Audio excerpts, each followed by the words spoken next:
Hare Krishna. Welcome back to Bhagavad Gita study class. आज हमारे भगवत गीता की चैप्टर 2 श्लोक number 56। So let's start with our guru pranam मंत्र।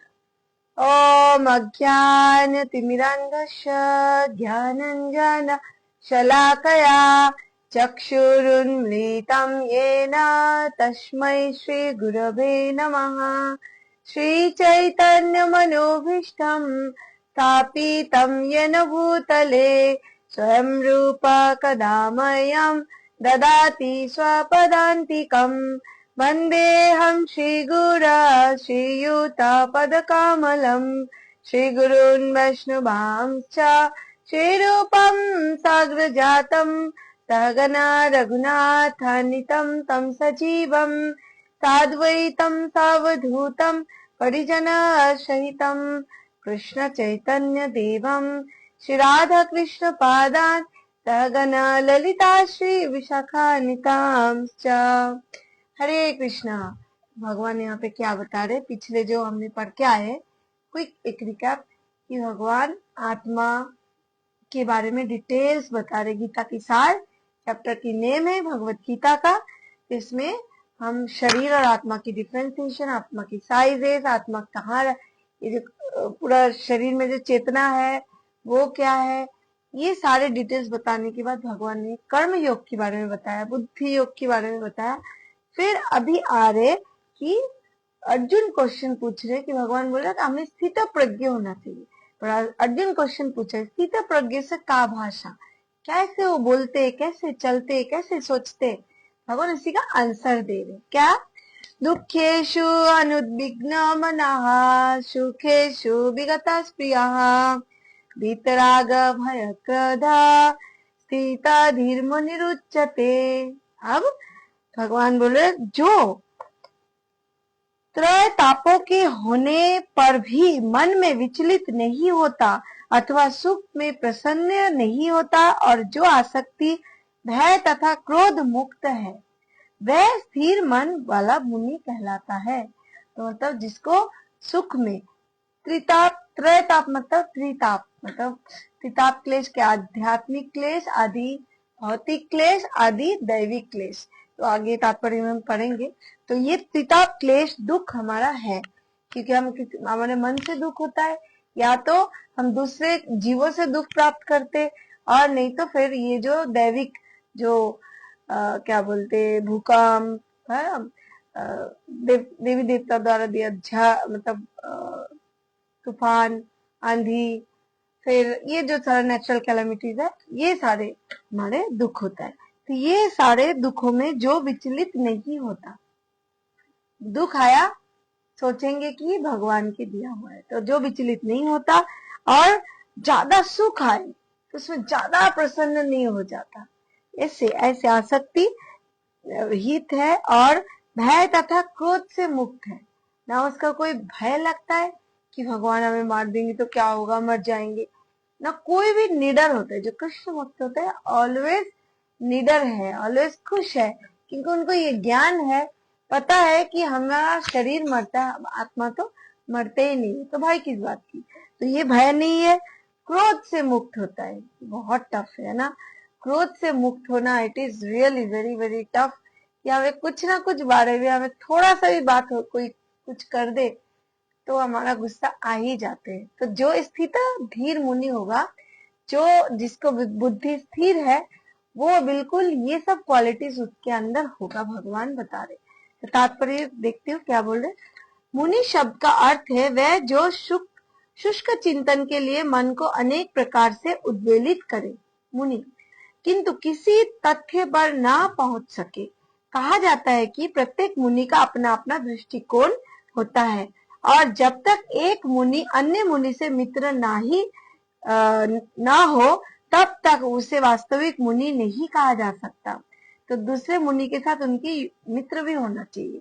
किंतु जिस स्थितधि मुनि का भगवान ने यहाँ उल्लेख किया है वह सामान्य मुनि से भिन्न है।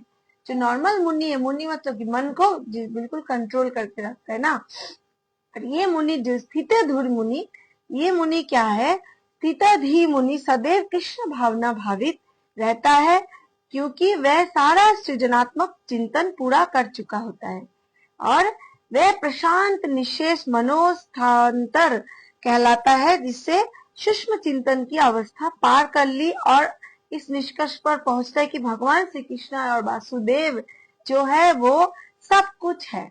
वासुदेवा सर्वमिति स महात्मा सुदुर्लभ। ऐसा जो मानते हैं कि कृष्ण भावना भावित होते हैं, भगवान कृष्ण के बारे में ऑलवेज चिंतन करते, प्रसन्न रहते हैं, कोई दुख में ज्यादा मतलब ज्यादा दुखी नहीं हो जाता, ज्यादा सुख है तो ज्यादा सुख में भी हो नहीं जाता है ना, ऐसा व्यक्ति को स्थितधूर मुनि बोला जाता है। वह स्थिर चित्त मुनि कहलाता है। ऐसा कृष्ण भावना भावित व्यक्ति तीनों तापों को संघात से तनिक भी विचलित नहीं होता। अब तीन ताप क्या क्या है जो हमें बताया गया? त्रिताप क्लेश। इस भौतिक जगत में हमें तीन टाइप का दुख मिलता है। क्या क्या? आध्यात्मिक क्लेश, आदि दैविक क्लेश, आदि भौतिक क्लेश। आध्यात्मिक क्लेश क्या आता है? जो अपने मन की, क्योंकि होता है ना मन कभी कभी नहीं लगता, मन खराब है, मन से ही ऐसा हम सोच के दुखी हो जाते, अरे मेरे बारे में ऐसा सोचा, मन कभी कभी मन नहीं कर रहा है ना कुछ भी। तो ये जो मन से हम दुख पाते हैं अपने खुद की मन से, तो ये ऐसा इसको होता है आध्यात्मिक क्लेश, दुख होते हैं। फिर आता है आदि भौतिक क्लेश। आदि भौतिक क्लेश मतलब जो दूसरे जीवों के द्वारा हमें जो क्लेश प्राप्त हो, मच्छर काट लिया, सांपों ने काट लिया, कोई हमें थप्पड़ मार दिया, राइट, तो हमें दुख होता है। तो ये सब क्लेश बोलते हैं आदि भौतिक क्लेश। आदि दैविक क्लेश, आदि दैविक होता है जो भूकंप आ गए, सुनामी आ गया, बादल फटना हो गया, जो हमारे हाथ में नहीं होता। आदि दैविक मतलब देवी देवता द्वारा जो क्लेश हमें दिया जाता है। ये तीन टाइप का क्लेश हमें भुगतना पड़ता है। तो जो स्थित धीर मुनि होगा मतलब वो इस क्लेशों से, तीन त्रिताप ज्वाला बोलते, त्रिताप क्लेशों से उसको कभी भी वो ज्यादा विचलित नहीं होते। हमें सोचना चाहिए हमारा स्थिति क्या है। हमें थोड़ा सा भी कोई कुछ बोल दे तो हम तो बहुत ही गुस्सा कर देंगे, विचलित हो जाएंगे, क्यों बोला, कैसे बोल सकते मुझे, क्योंकि यही यही ज्ञान जिसका होता है ना, तो उसको वो ये ऑलवेज सोच यही रहता है कि मैं ये आत्मा हूँ, जो भी बोला है मेरे शरीर को बोला है ना, शरीर तो चेंजेस होते रहते। तो ऐसे अगर थिंकिंग आ जाए तो फिर हम लोग ज्यादा क्रोधित नहीं होंगे, फिर ऑलवेज शांति में ही रहेंगे। इसीलिए हमें ये स्थित धीर मुनि वाला स्टेज पे हमें पहुंचना है। हरे कृष्णा मृत्युंजय जी, हरि बोल, Radhe Radhe. How are you? Thank you so much for joining. तो सेकेंड चैप्टर, वह सोचता है कि भगवत कृपा से ही वह ऐसी सुखद स्थिति में है और भगवान की सेवा और अच्छी तरह से कर सकता है। भगवान अगर दुख भी दे तो भी सोचते ये हरी इच्छा, भगवान सुख में रखे तो भी सोचे ये हरी इच्छा।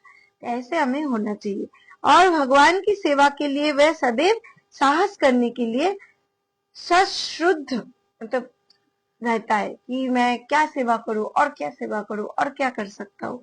वह राग व विराग से प्रभावित नहीं होता। और राग का अर्थ होता है कि अपनी इंद्रिय तृप्ति के लिए वस्तुओं को ग्रहण करना, और विराग का अर्थ है ऐसी इंद्रिय आसक्ति का अभाव।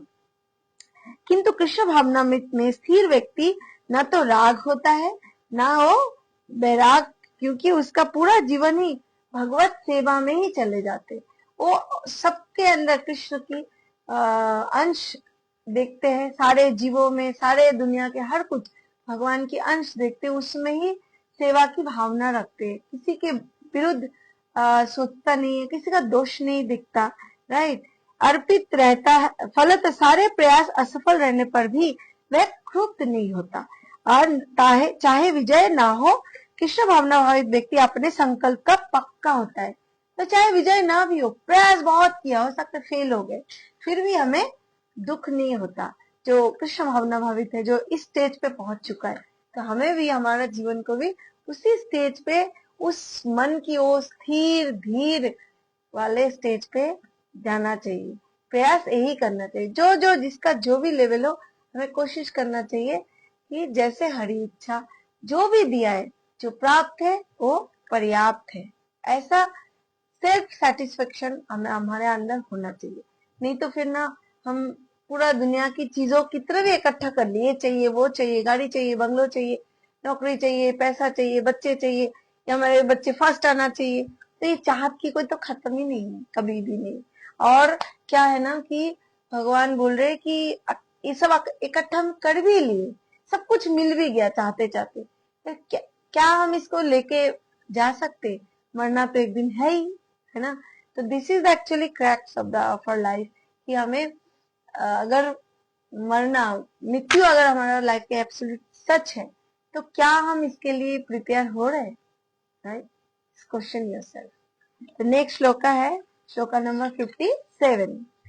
या सर्वत्रानभीसेह तत्तत् प्राप्य शुभाशुभम् न विनन्दति न दृष्टि तस्य प्रज्ञा प्रतिष्ठिता।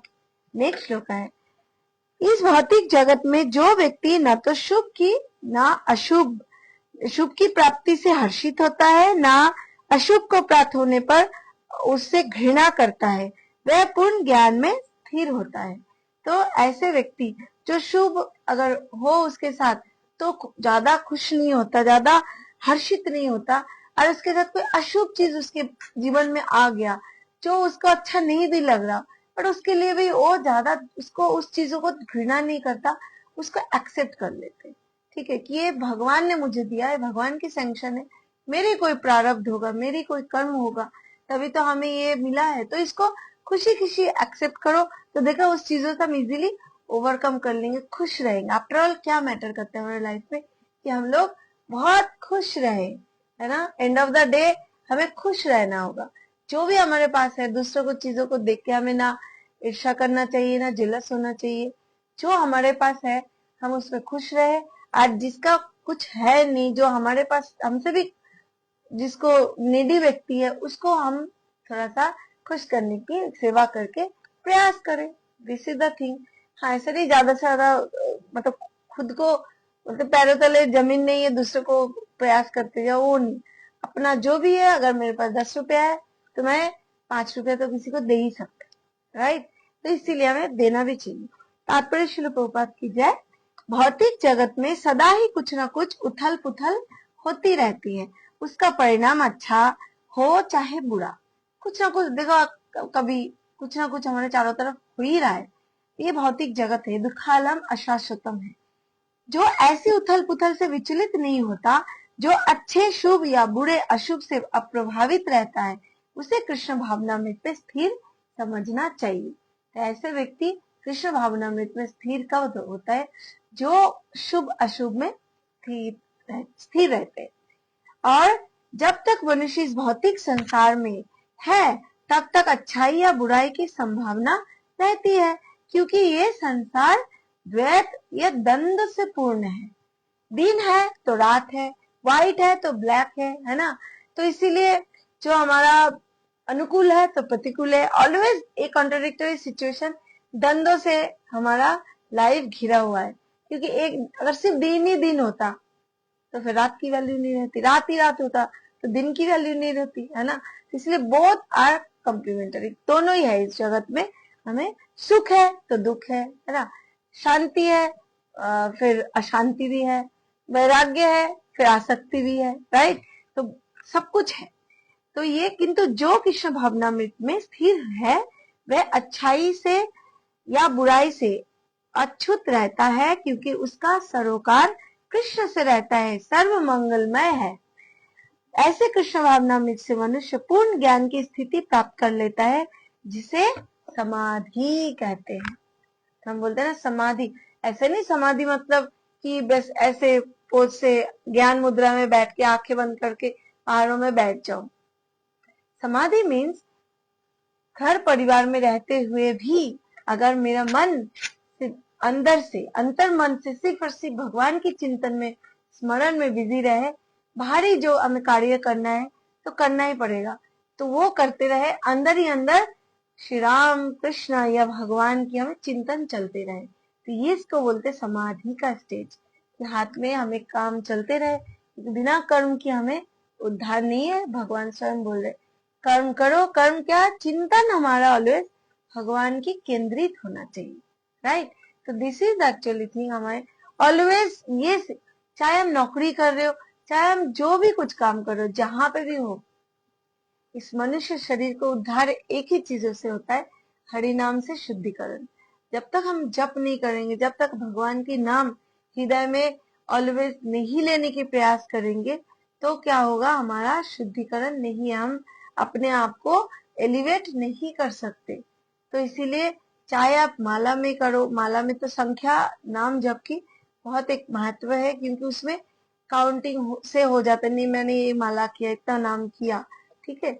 और नहीं तो आप ऑलवेज ऐसे सता अपने हृदय से, मतलब कोई कोई भी ऐसे चोट भी लगे तो तुरंत ऐसे ओ कृष्णा, ओ गोविंदा, भगवान की नाम निकल रहे कि नहीं, ऐसे ओ राधा रानी, हे राधे, हे कृष्णा, हे जनार्दन। तो ऐसे हमें अगर चैतन्य, तो ऐसे हे गौरांग, तो ऐसे अगर भगवान की जो दिव्य नाम है, वो नाम और भगवान की लीला रूप गुण, इस सब में कोई अंतर नहीं है। अगर कोई भगवान की नाम ले रहे हो तो उस भगवान को ही एक्चुअली सेम, जप में, नाम में, भगवान की रूप में, लीला में कोई मतलब डिफ्रेंसिएशन नहीं है, धाम में।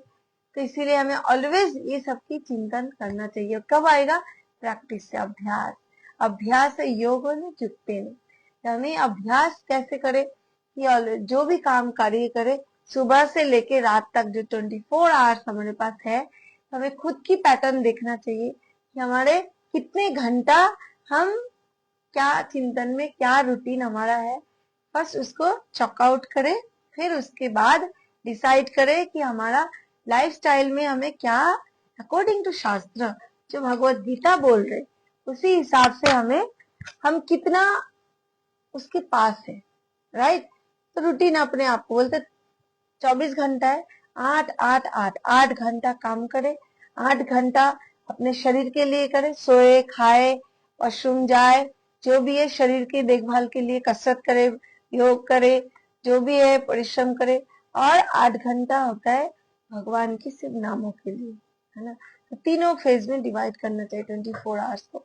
तो हम क्या कर रहे हैं, नहीं कर रहे, ये हमारे खुद की बोलते ना, एनालिसिस हम खुद कर सकते, कोई नहीं आके कर सकता, क्योंकि ये खुद की जर्नी है, ये अपने आप को अंदर झांकने की जर्नी है, भगवान के साथ हमारा परम पिता से कनेक्शन की हमारी खुद की जर्नी। हम ना तो इस हर एक की लाइफ अलग अलग है, हर अलग अलग इंडिविजुअल सोल है, तो हम किसी के साथ खुद को या किसी को कंपैरिजन नहीं कर सकते, ठीक है। तो this is the way, Bhagavad Gita हमें यही सिखा रहे कि हमारे जो स्थित धीर मुनि बनना चाहिए, राइट, जो कि शुभ अशुभ लाभ इसमें बिल्कुल डटे रहते हैं, इक्वल, कोई स्टेबल माइंड रहता है। Hare Krishna. Thank you so much for joining. Hari बोल।